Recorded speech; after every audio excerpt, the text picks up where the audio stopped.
Namaskar my friends, and today I'm back here with another Transformers review, and this time we are diving into the standard edition AMK series G1 Bumblebee model kit by, of course, YOLO Park.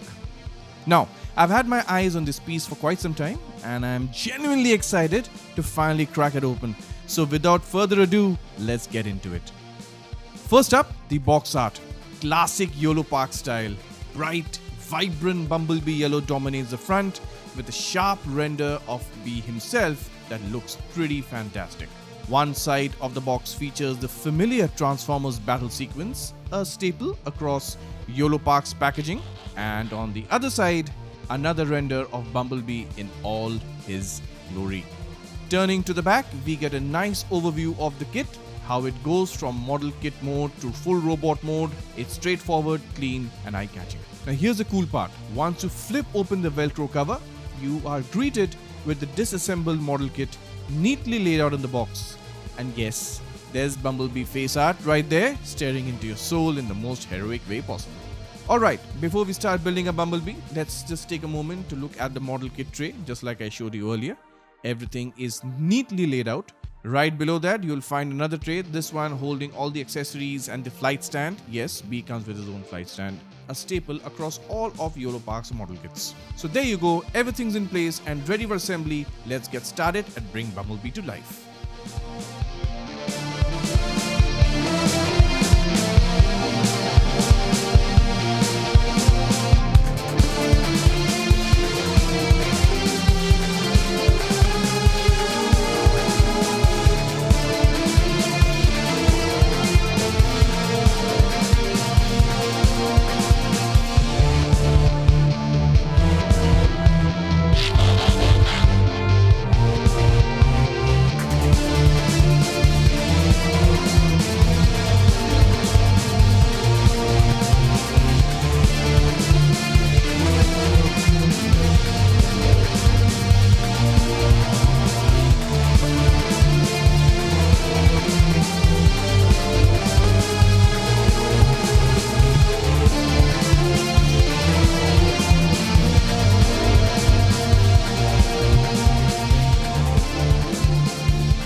So before we take a look at Bumblebee, who by the way was a very fun build, thank you YOLO Park, let's first check out his accessories.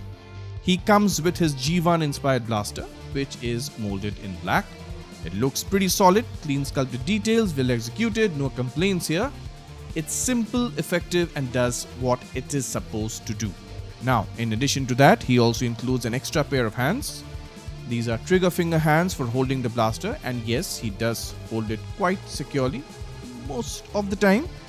The hands are a bit on the squishy side, which means the grip isn't always firm. So yeah, the blaster can fall out occasionally, but for the most part it stays in place. And this is how you basically change the hands. Peg out and peg in. With ease, I might add. And of course, he also comes with an extra faceplate, which we'll get to in just a bit. Now, taking a look at Bumblebee, I am very happy to report that YOLO Park has once again knocked it out of the park when it comes to the aesthetics and overall design.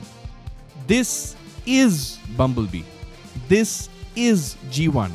Straight out of 1984, and seeing him fully assembled in robot mode honestly puts a huge smile on my face. I can't even begin to explain how thrilled I am to finally add this guy to my personal collection. The sculpted details are sharp and well defined, and while the figure is primarily made from molded plastic, the overall finish and paint application look fantastic. YOLO Park has once again proven that they know exactly how to capture the essence of G1 characters in modern model kit form. YOLO Park has also included some really nice touches like the yellow spare tire on Bumblebee's back, a small detail but that adds a lot of character and screen accuracy. The Autobot logo on his chest is neatly sculpted, standing out just enough to catch the eye without being overdone. It could have been maybe a little more bright with the reds, but again, I'm not complaining. I especially love the blue tinted glass on the car windows, which adds that extra bit of visual flair. And his feet are really well sculpted, featuring the car tires prominently on the sides, staying true to the G1 design. All in all, this has been a very solid release by YOLO Park. The sculpted details are clean, minimal and purposeful, exactly how a G1 inspired should be. Now, let's take a look at the alternate faceplate we mentioned earlier in this review. This one features a slightly different smiling expression for Bumblebee, and it's a really nice touch to give him some personality. Taking a look at his face, and yeah, that's Bumblebee, plain and simple. There's nothing more to add. This is exactly what G1 Bumblebee looked like. It's something Hasbro hasn't quite nailed in their Studio Series line, but YOLO Park, they've done it again. And not just once, they have been doing it consistently across their G1 kits. How? I have no idea, but they are doing it, and that right there, that's Bumblebee. No notes, no complaints, just pure G1. So technically, you don't need to remove the head from the body to swap the faceplate, but for the sake of clarity, I'm going to show you with the head removed just to make it easier to follow along. So here's what you do. Just get your fingernail under the outer yellow helmet and gently, very gently, separate it from the face. Basically, you're pulling apart the yellow panels from his central face section. Once that's done, you can pop out the eyes and then remove the current faceplate. Now, take the alternate faceplate, line up the peg and slot and attach the new face. Pop the eyes back in and then reassemble the head. And there you have it. A new expression for Bumblebee. A simple swap, but it adds the right amount of character to the figure. Alright, now let's take a look at Bumblebee's articulation. He can look up just a little bit. There's a joint in the neck, but it's not particularly effective when it comes to upward movement. However, it works really well looking down, and you can see that the full range on your screens right now. Yes, there's a small gap visible when he tilts forward, but honestly it doesn't bother me. I think it still looks pretty good overall. Now for the fun part, he's got the tilt. So yes, Bumblebee's got some attitude, which means you can get him into some great expressive poses, and that's always a bonus in my book.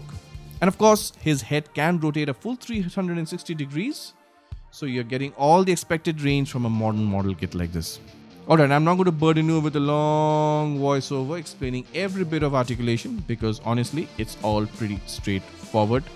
It's simple, effective, and it gets the job done, as you can clearly see. So yeah, that pretty much covers it for the articulation. Now let's put Bumblebee into some poses and see what this little guy can really do when we bring him to life.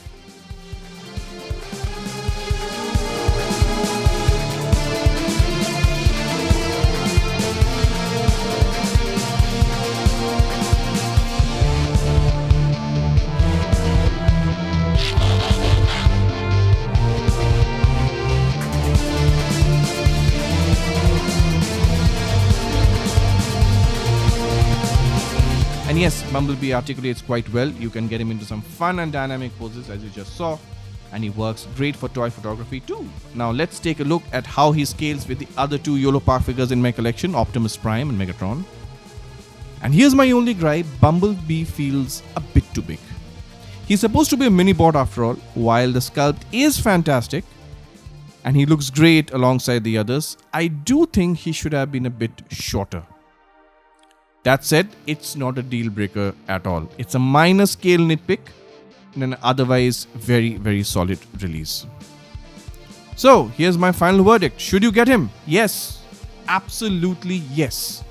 If you're collecting YOLO Park's model kits, especially the G1 line, then Bumblebee is a no-brainer. He does exactly what he's supposed to do. He looks great, he moves well, he builds cleanly, and he feels like Bumblebee. So yeah, go get him. That's it. I've said it. And that's it for this review of this YOLO Park G1 Bumblebee model kit. Solid sculpt, great articulation, pure G1 soul. This little bot delivers on all fronts. If you like what you saw, go ahead, like, comment, share and subscribe. You know the drill. More reviews and rants are on the way, so whether you are a builder, collector, or just a die-hard fan of Cybertronian nostalgia, this is what it's all about. Take care, I'll be back very soon. Till all are one. Ciao.